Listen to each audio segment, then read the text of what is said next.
The NDIS is a Labor initiative. It stems from the Gillard years, as you know. It's been backed all along by the coalition. But right from the start, it looked like it would turn into a spending nightmare because it's a big government approach. We all want to support people with disabilities, of course, but this is all about how you do that and whether there are perverse incentives in the NDIS for clients and for service providers. Before the election, Labor said they had it all covered. But what we won't do is pick on kids with autism and say, I'm sorry, you only get a few hours a year of early childhood intervention.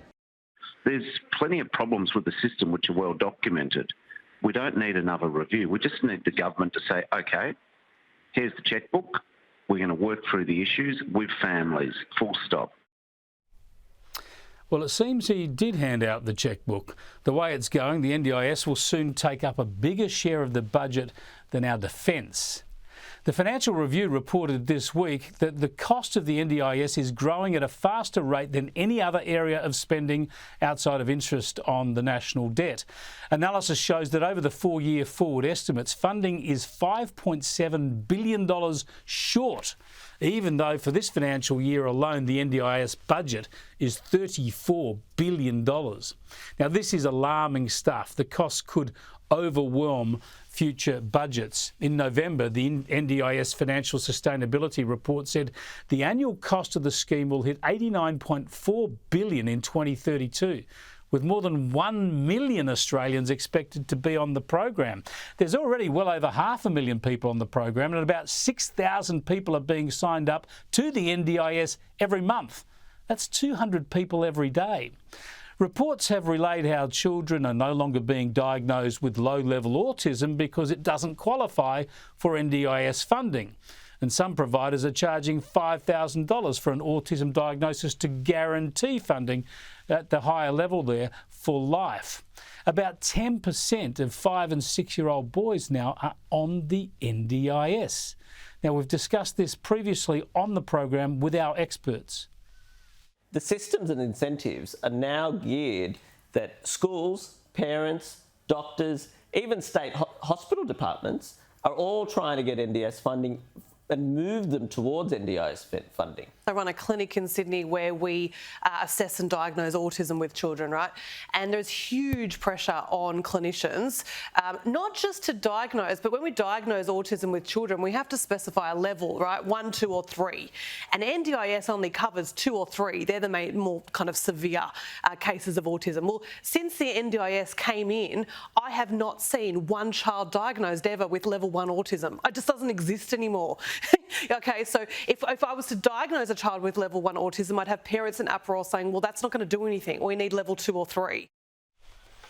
Yeah, this is a massive social, health, budgetary and political issue, and it's only getting worse by the day. Labor's pre-election naivety is exposed. Will an NDIS under Labor cost a bit more? Will you put billions more into it? No, the money's there. We don't see the need to spend an extra dollar in terms of what's already been allocated. No, there's never a sentence that they ever say in Canberra about the NDIS where the government coalition ministers don't complain about how expensive it is. The reality is they're just incompetent managers. You don't need more money, but the current government have been very poor managers of this scheme. Yeah, no more money needed for the NDIS, hey? Obviously, we need to add this one to our list of broken Labor Party promises. But now they need to fix the system, of course. Now, I asked the shadow NDIS Minister, Michael Sukkar, whether the scheme has now run right out of control. Well, Chris, we're seeing two very stark and different messages come out of the government. On one hand, Bill Shorten, before the election, said there was no sustainability issues with the NDIS. No plan would go backwards under his watch, and yet since the election, we see a concerted effort from the government to continue to highlight the lack of sustainability in their view in the NDIS, and we saw the budget blown on the NDIS in October of $8.8 billion. Yesterday we see reports in the papers that we're now seeing an additional $5.7 billion blowout in the scheme. That's a huge number to have blown out since October. We're seeing the government trying to walk back the assurances that they gave Australians before the election. So It's very hard to tell is the answer, Chris, because on one hand, you've got a minister saying one thing, a treasurer and a prime minister saying something else, and quite frankly, the numbers which paint a different picture as well. I think what we do know, though, Chris, is we've got a minister hopelessly out of his depth. He was good in opposition in highlighting problems, but he's been unable to fix any of them in government. In fact, those problems are getting worse. Well, there can be funding problems or financial problems in really two main ways with the NDIS. Let's talk about service providers. Are they rorting the system?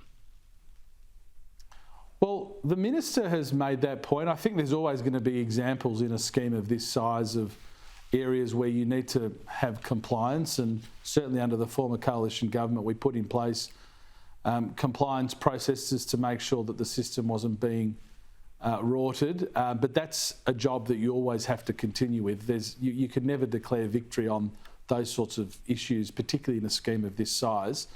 I mean, what we've seen since the election, and I've highlighted these on your program, Chris, we've seen areas where people are now using NDIS plans for prostitutes and sexual services. We're also seeing them now, people utilising psychic services under their plans. These are things that had never been seen before, and now with the Labor government and Bill Shorten in charge, there are certainly a number of areas where people scratch and say, is that a really good use of taxpayers' money? Because in the end, for every dollar that's used for a prostitute or for sexual services or for a psychic is a dollar that's not going where it needs to, and that's helping Australians with a disability. Yeah, it's just extraordinary to think taxpayers' money is being spent on some of these services, for want of a better word. Let's look at the other side of this, though, and clients and the possibility that clients are being over-serviced. There's a big focus on autism, the number of kids being diagnosed with autism, and none of them being diagnosed with level 1 autism because that doesn't get any funding. All the diagnoses now for level 2 and 3, so they get NDIS funding. Does this need to be tidied up?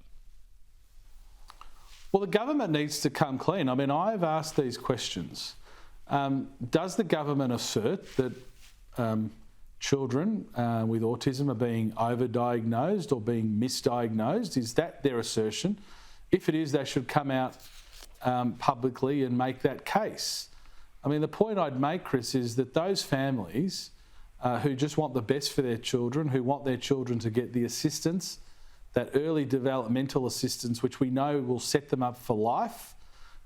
Those parents were given assurances by Bill Shorten before the election that no plan would go backwards, that the scheme was sustainable, and now we see this drip feed of information, presumably coming from the government, trying to lay the groundwork for this. In my view, I'm very sympathetic to parents who have a child with an autism diagnosis and them wanting to get access to the best possible services that are going to set them up for life. Now, if Bill Shorten's changed his mind on that, he should come out and make it very clear and explain why he said one thing before an election and he's trying to lay the groundwork for something quite different after the election. Yeah, look, everybody wants kids and families to get the best attention. Look, it might be a case of having some assistance for level 1 so we get medically led diagnoses rather than having the funding system drive those assessments. We shall see. No doubt Michael Sukkar will come back to this issue time and time again. Thanks for joining us.